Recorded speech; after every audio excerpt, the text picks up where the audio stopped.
जय भीम, नमो बुद्धाय। कल इंडिया के इलेक्शंस का 5वां चरण है, सेकेंड लास्ट चरण है और पहले 4 चरणों में नरेंद्र मोदी को उसकी अपनी औकात पता चल गई है।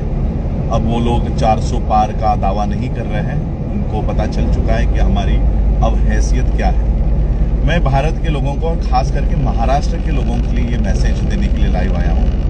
कल 5वां चरण है और मुंबई में, महाराष्ट्र में कल वोटिंग होने जा रही है, पूरे देश में वोटिंग होने जा रही है। और हमें इस बार किसी पार्टी के लिए वोट नहीं करना है कि बीजेपी को हराने के लिए कौन सी पार्टी खड़ी है, उसकी कैंडिडेट को वोट नहीं करना है। किसी पार्टी को, किसी कैंडिडेट को या किसी नेता को हमको वोट नहीं करना है। इस बार जो इलेक्शंस हो रही है ये बीजेपी वर्सेस कांग्रेस या आम आदमी पार्टी, शिवसेना, राष्ट्रवादी, इनमें ये इलेक्शंस नहीं हो रही है।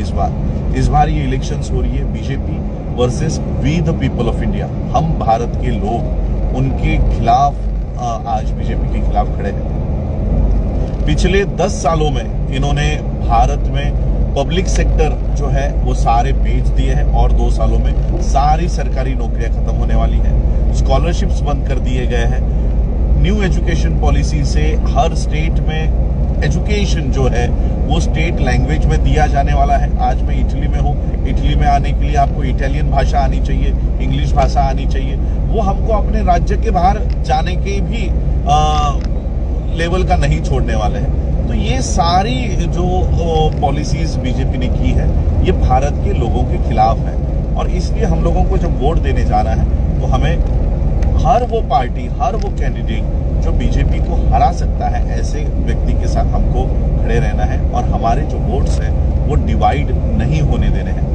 मैं महाराष्ट्र के लोगों के लिए खास मेसेज देना चाहता हूँ। उद्या महाराष्ट्रामध्ये आणि खास करून मुंबई, ठाणे, भिवंडी या ठिकाणी वोट्स टाकायला आपल्याला जायचं आहे आणि हे वोट देत असताना जात, धर्म, नेता, रक्त हे सगळं न बघता आम्हाला आमचे जे वोट्स आहेत ते डिवाइड होता कामा नये, अशा पद्धतीने आम्हाला आमचे वोट्स द्यायचे आणि आमचे वोट्स बाबासाहेब आंबेडकरांनी आम्हाला एक ताकद दिलेली आहे। भले हमचे वोट्स कमी असतील, भले हमारे वोट कम है, लेकिन हमारे पास बैलेंसिंग पावर है कि हम जिस भी पार्टी के तरफ खड़े हो हम उस पार्टी की सत्ता ला सकते हैं। तो ये बैलेंसिंग पावर हम लोगों को खत्म नहीं करनी है और इसलिए बीजेपी को हराने के लिए हमें जो भी पार्टी सरी खड़ी है उनके साथ हमको खड़ा रहना है। अपने वोट्स डिवाइड नहीं होने देणे हैं। मुंबईच्या लोकांना मी सांगू इच्छितो की आज बघितलं आपण 2 दिवसापूर्वी नरेंद्र मोदीची रॅली असताना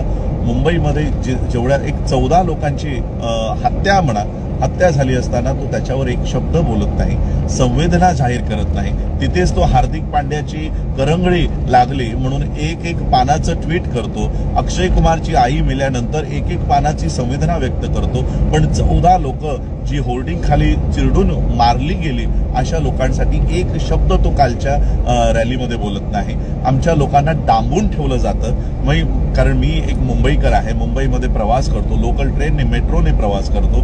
एक ट्रेन जर 10 मिनिटं जरी उशीर झाला तर किती मोठ्या प्रमाणात प्लॅटफॉर्मवर गर्दी होते हे आम्हाला माहित आहे, कारण मी स्वतः माझे कॉलेजेस या ट्रेनच्या प्रवासातनं मी केलेली आहे। तर त्यामुळे मला माहित आहे मुंबईची गर्दी, लोकल ट्रेनची गर्दी, मेट्रोची गर्दी आणि अशा अवस्थेत लोकांना 2-2 तास डांबून ठेवणारा हा जो फैसिस्ट है। मैं आज इटली में हूं और ये इटली में इसी तरह का एक नेता हुआ करता था, मुसोलिनी, और यही इटली के बगल में जर्मनी है, वहां पर एक नेता होता था हिटलर।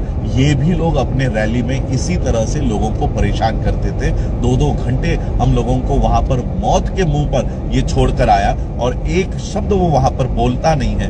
तो इसलिए हम लोगों को ये जो वोट्स देने हैं ये इन फैसिस्ट ताकतों के खिलाफ देने हैं, कैपिटलिस्ट ताकतों के खिलाफ देनी है और अपने वोट को हमें पावरलेस नहीं करना है।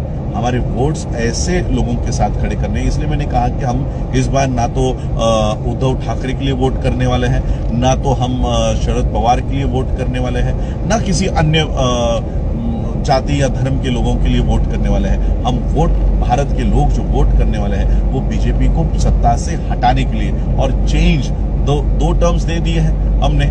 और वैसे भी नरेंद्र मोदी ने कहा था कि 75 इयर्स होने के बाद बीजेपी से किसी को उम्मीदवारी नहीं दी जाएगी। अगले साल मोदी जी 75 के हो रहे हैं, तो obviously Narendra Modi is not going to be the prime minister of India. तो जब वो प्राइम मिनिस्टर बनने ही नहीं वाले हैं, तो ऐसे पार्टी को वोट देकर हिंदूज अपने वोट क्यों बर्बाद करें।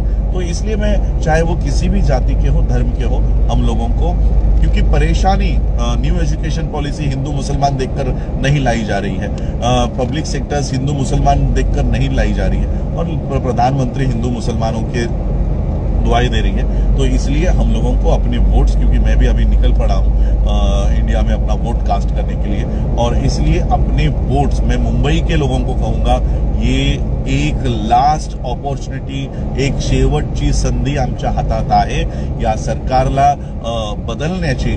आज जर आम्ही आमचे कामं आमची वोट करण्याचा अधिकार सोडून जर लोणावळा, खंडाळा या ठिकाणी पिकनिकला गेलो तर पुन्हा 5 वर्ष बोंबलत बसायची, रडण्याची वेळ येईल। इसलिए ये जो छुट्टी कल की मिली है, आज संडे है, आज की छुट्टी, कल की छुट्टी, कल सैटरडे था, ये छुट्टी 3 दिन की छुट्टी वीकेंड मनाने के लिए नहीं, इस देश की सरकार को बदलने के लिए हमको मिली है। इस छुट्टी का इस्तेमाल ठीक से करो।